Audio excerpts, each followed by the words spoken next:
Hey guys, Opponent512 here, and today I'm going to be recording a tutorial for you. This video has been made about a week in advance, but now I'm finally getting the free time, or should I say the motivation to make this video, because I was going to make this video 2 weekends ago, then I thought, screw it, I will make it the next weekend, which aka is the last weekend. That was my thought process 2 weekends ago. But then I didn't make it last weekend because I actually wanted to, but every time I tried to, my brother would either walk into the area, I just wouldn't have a quiet place to sit down and just record. Now I do, so I will be able to record this video, of course. And yeah, so as you can see, this is a Ramparts Insane Plus tutorial, and you don't need fully developed level 70s for this. You could have undeveloped level 70s, but just be warned that it could be a little hard. You have to start out with your monk. You have to place ensnare and electric auras in the following places, and then that ensnare aura down to the left side that you see over there. The reason there's no electric is because you don't really need an electric. That's just for backup in case any wyverns make it through, because there's going to be some inferno traps, and the electric aura combined with the inferno trap should take down a lot of the wyverns. And in case something passes through, the ensnare aura will hold it still while the harpoon shoots it down. That's just that, in case you need some understanding right there. Also, as you can see, I equipped the Shy Hoolid on my DPS, not on my DPS Huntress. That's a Shy Hoolid on my Tower Huntress, and that is just that I can place the traps in the middle of the round. You don't have to do that. You could wait till after the round and then start placing your traps in the build phase. I just do this to speed up the process. Because usually you won't, if you have undeveloped level 70s, I don't think you would put a DPS weapon on your Tower Huntress, especially if they're undeveloped, or underdeveloped, should I say. So yeah, but right now I'm just placing the traps. The traps are pretty, what's the word I'm looking for? Straightforward. Yeah, the traps are pretty straightforward. Inferno, gas, and proximity mine. They walk into the Inferno and the gas. They're all three elements working together. Then if anything passes, they just get blown up by the proximity mine trap. Ethereal spike traps for any wyverns that are just way too much. And then you're gonna walk over here, place an Inferno trap, because as you can see, the electric and ensnare aura up by that crystal.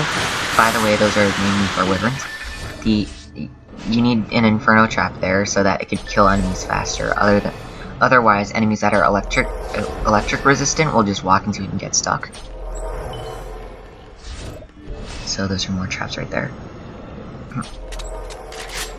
And then, so yeah, normally you'd start placing all the traps, but since I already did that, I'm gonna get out my Tower Squire.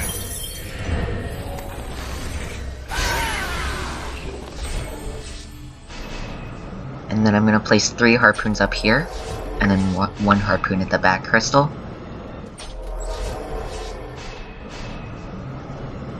And then those are obviously to deal with wyverns.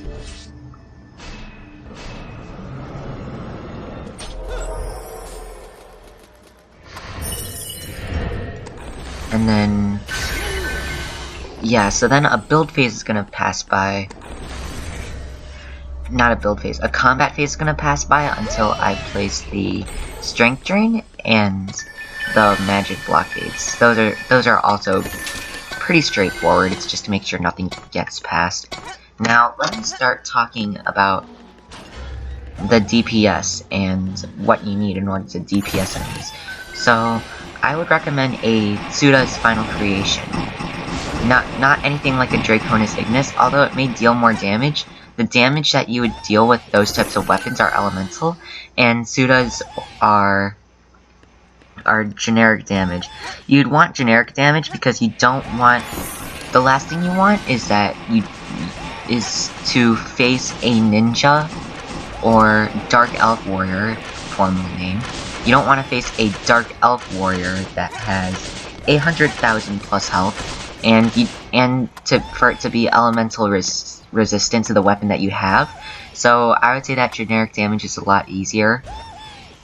Then you could kill everything without having to worry about your defenses, and especially if like the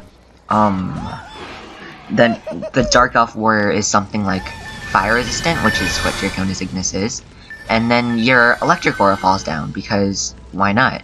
Yeah, you won't really have a fun time in that situation, which is why I recommend generic damage. And why specifically Apprentice? Why not Huntress? Huntress has piercing shot, right? Well, if you're if you're using low tier towers, especially if your tower characters don't have their equipment upgraded, then you want to have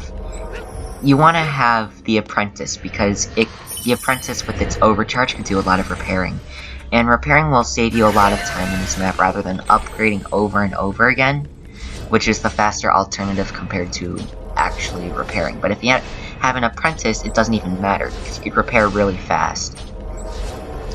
And now you can see that I'm placing the magic blockades, and then the 2 magic blockades placed back there will finally finish the defense.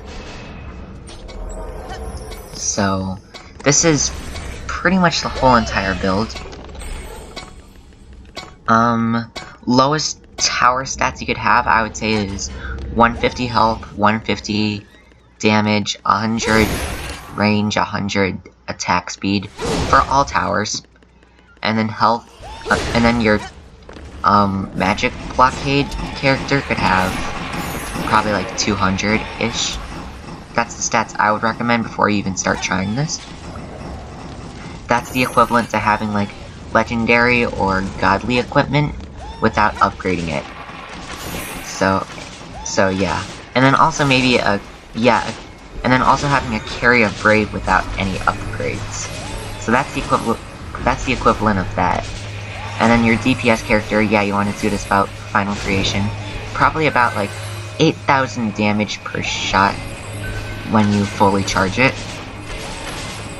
Because if you charge it and then you launch it and then everything lands in the same place, then you should get about like 48,000 damage. That should be good enough. Because the ogres could be really hard. You have to... There's specific strategy for dealing with the ogre, since you don't just want to like let it tear down your walls.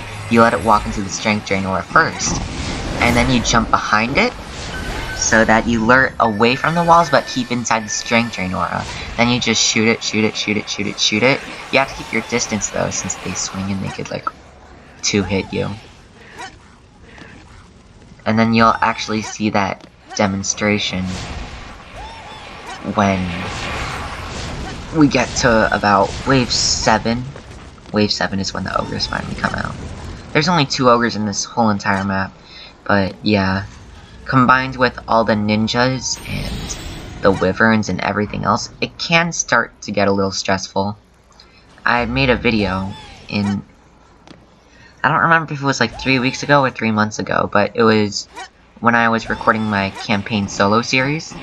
Not the first campaign solo series, the second one that had the better quality with the recording software and stuff.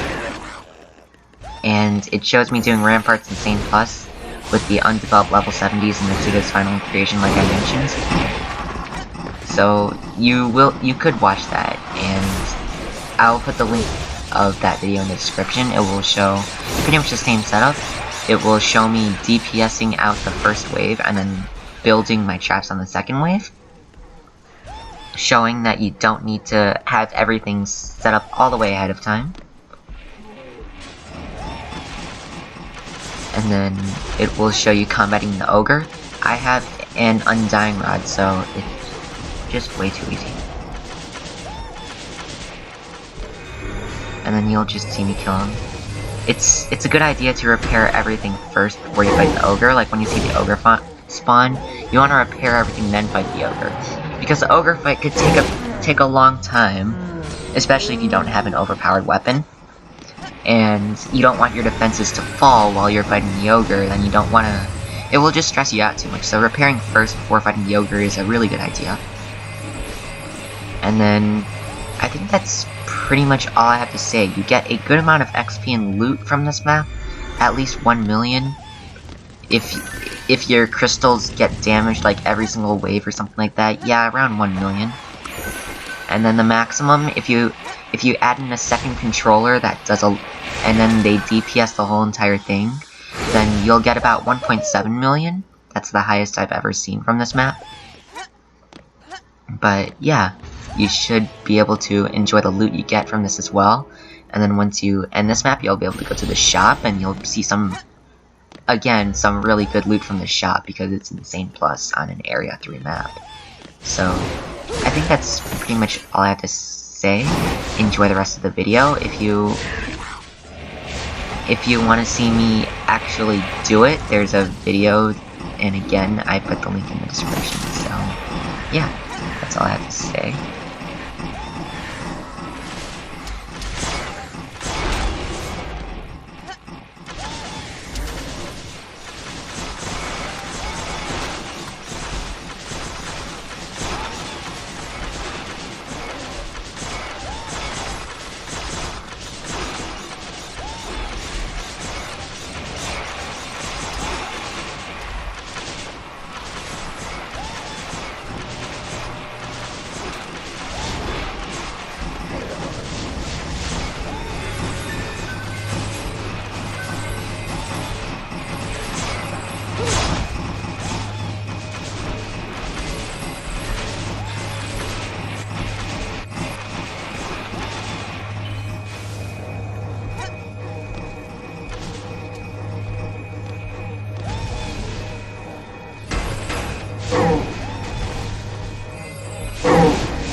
Greetings.